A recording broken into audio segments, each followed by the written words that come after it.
થરા અને સિહોરીના ડોક્ટર અને medical association દ્વારા કાંકરેજ તાલુકાને નવીન થરાદ જિલ્લામાં ન સમાવવા સોમવારે કાંકરેજ મામલતદારને આવેદન આપી રજૂઆત કરી હતી. વાવ થરાદ જિલ્લામાં ન મૂકવા અને જો મૂકવા ન થાય તો પાટણ અથવા તો બનાસકાંઠા જિલ્લામાં જ રાખવા માટે માંગ કરાઈ છે.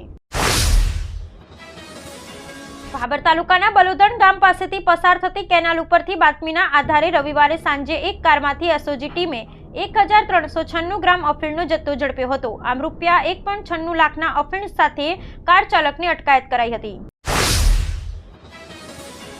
ચોથા એશિયન પેરા ગેમ્સ મેડલ મેળવી અને દેશ અને રાજ્યનું નામ રોશન કરનાર પાલનપુરની પ્રજ્ઞાચક્ષુ હિમાંશી રાઠીની વિશેષ સિદ્ધિને બિરદાવી તેના ગૌરવ સન્માન રૂપે મુખ્યમંત્રીએ તેણીને રાજ્ય સેવામાં નિમણૂક આપવાનો નિર્ણય કરી તાલુકા વિકાસ અધિકારી બનાવી છે. બનાસકાંઠા જિલ્લાની 25 વર્ષીય દીકરી 5 વખત નેશનલ ચેમ્પિયન રહી ચૂકી છે, જેણે વર્ષ 2022માં ફ્રાન્સમાં રમાયેલ વર્લ્ડ વુમન બ્લાઇન્ડ ચેસમાં ભારતનું પ્રતિનિધિત્વ કર્યું હતું.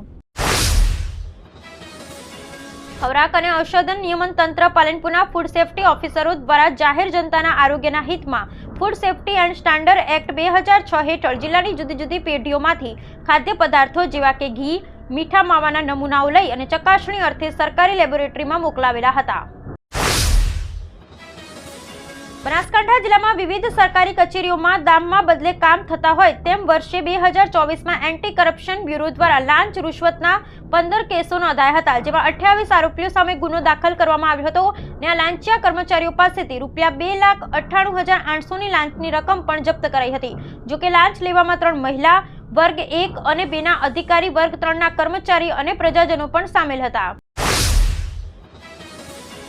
વાવ હાઈવે 4 વિસ્તાર પર પાણી પુરવઠાની કચેરી આવેલી છે. અંદાજે 2 એકરથી વધુ મોટા વિસ્તારમાં આવેલી આ કચેરીમાં પાણીના 2 મોટા સંપ તેમજ વિશાળ 2 ટાંકા ઉપરાંત કચેરી છે.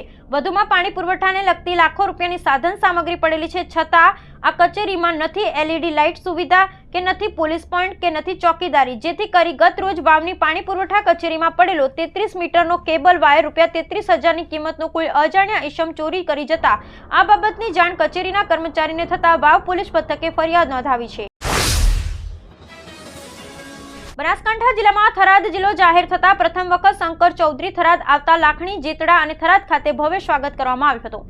શંકર ચૌધરીએ નિવેદન આપતા કહ્યું હતું કે આ વિભાજન નથી, એક નવા જિલ્લાનું નિર્માણ થયું છે. ત્યારે ખાનગી ચેનલમાં નિવેદન આપતા જણાવ્યું હતું કે કાંકરેજના લોકોએ માંગ કરી છે તે અમારે ધ્યાને છે. ગુજરાતમાં હવામાનને લઈ આગાહી કરવામાં આવી છે. હવામાન વિભાગની આગાહી મુજબ રાજ્યમાં ઠંડીનું જોર વધી શકે છે. ઠંડા પવનો ફૂંકાઈ શકે છે. રાજ્યમાં ઉત્તર પૂર્વથી ફૂંકાતા પવનને કારણે ઠંડી વધી રહી છે. આ સાથે હવામાન નિષ્ણાંત અંબાલાલ પટેલે પણ 8મી જાન્યુઆરી સુધી ઠંડીનો વધુ એક રાઉન્ડ આવશે તેવી આગાહી કરી છે.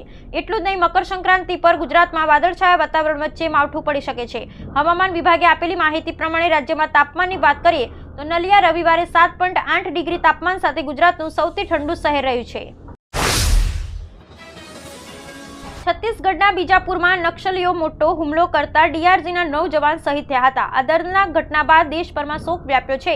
બીજાપુરમાં નક્સલીઓએ સીઆરપીએફનું વાહન ફૂંકી માર્યું હતું, જેમાં એક ડ્રાઈવર અને 8 જવાનો શહીદ થયા હતા. જવાનો બપોરે 2:15ની આસપાસ બસ્તરમાં એક ઓપરેશનમાંથી પાછા આવી રહ્યા હતા, ત્યારે તેઓ નક્સલીઓનો ભોગ બન્યા હતા. નક્સલીઓએ વિસ્ફોટથી ભરેલું વાહન જવાનોના કાફલાની એકદમ નજીક લાવી અને બ્લાસ્ટ કર્યો હતો, જેમાં મોટી ખુવારી થઈ હતી.